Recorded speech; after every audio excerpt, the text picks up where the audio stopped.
Baik, tibalah kita saatnya adik-adik untuk merumuskan indikator.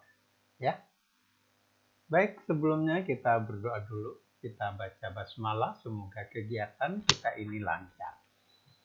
Sebelum ini kita telah membuat narasi ini ya, dari goal kemudian ke purpose, sesuatu yang lebih turun sedikit gitu targetnya, tingkatnya, kemudian ke output, lalu kegiatan-kegiatan untuk mencapai output-output yang ada ya.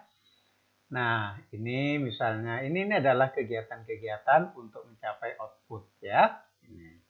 Nah, berikutnya kita diminta oleh format ini untuk mengisi indikator dari setiap tingkatan goal ini ya.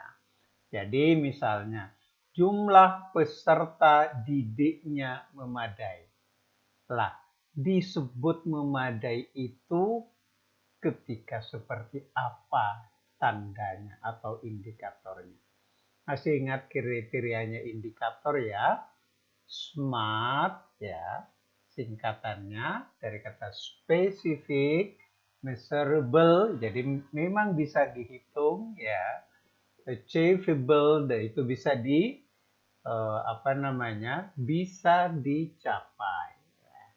Nah, ini di sini karena jumlah peserta didiknya memadai, di sini kita beri indikator ketika perbandingan antara banyaknya guru dengan banyaknya santri itu 1:20 ya. Bisa tahu bisa kira-kira menilai ini kalau kemudian begitu kita mengukur atau melihat keberhasilannya itu ada 5 guru TPA itu atau TPQ itu santrinya cuma 15 ya. Oh, berarti tujuan atau goal ini belum dicapai. Jelas ya? Nah, kemudian berikutnya, cermati berikutnya, tingginya minat peserta didik. Apa tanda bahwa peminat dari TPA atau TPQ kita sudah baik? Nah, ini memang tandanya cukup rendah ya. Jika ada pendaftar yang tidak diterima, itu sudah cukup untuk mengatakan peminatnya tinggi. Kalau mau lebih ketat lagi, bisa. Jadi misalnya yang diterima dengan yang tidak diterima itu 1:10 misalnya. Itu tapi ketat ya. Itu artinya untuk masuk itu harus bisa mengalahkan 10 kompetitor. Ya. Oke, jelas maksudnya ya. Ini sangat rendah ini kriteria atau indikator keberhasilannya. Jika ada pendaftar 11 kemudian diterima 10, itu berarti sudah cukup untuk mengatakan indikator itu dicapai. Lah, metode mengajar guru menyenangkan. Nah, apa indikatornya? Itu yang kita rumuskan. Oh, jika santrinya dalam satu hari itu alhamdulillah yang terlambat cuma 6 orang, nah, itu berarti dianggap sudah anak-anak itu suka bertemu dengan gurunya. Dan salah satu dugaannya itu karena metode mengajar gurunya menyenangkan. Berikutnya, kalau misalnya fasilitas TPA memadai, apa tandanya? Ya. Jadi macam-macam tergantung. Jadi misalnya di setiap ruang ya terdapat alat peraga baca Al-Qur'an. Jadi ada apa namanya? Nah, itu misalnya. Jadi ada alat peraganya. Ya. Makanya itu kita sebut memadai. Nah, Apa dikatakan promosi TPA memadai? Ya. Jadi misalnya setiap wali murid, ya, loh boleh lebih satu? Boleh. Setiap wali murid sudah memasang statusnya berkaitan dengan promosi sekolah pada masa PMB, penerimaan murid baru, ya misalnya.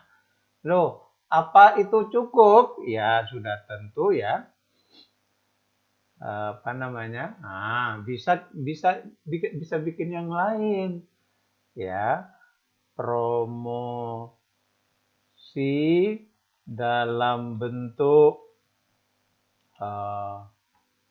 online dalam kurung FB, kemudian di mana lagi? Di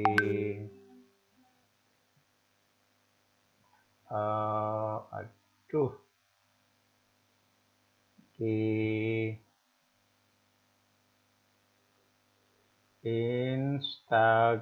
Instagram, ya,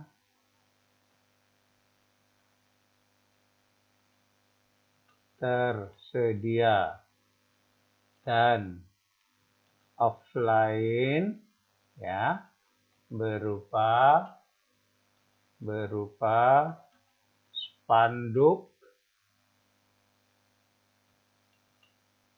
di sekitar, katakan misalnya 5 atau 10 spanduk di sekitar TPQ.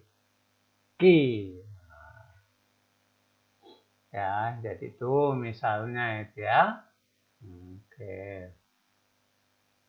Jadi indikatornya tidak harus satu ya, jadi bisa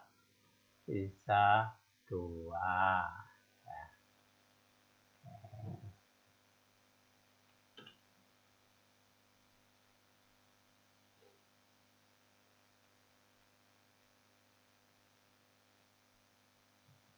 Oke. Sudah cukup ya. Jadi ini yang kemudian kita sebut ya indikator. Terukur, jelas terukur ya, kita bisa tahu apakah peserta didiknya memadai atau belum. Purpose ini terukur ya. Artinya kalian bisa lihat bahwa itu dicapai atau tidak dicapai. Ada masalah dalam merumuskan indikator ini adik-adik?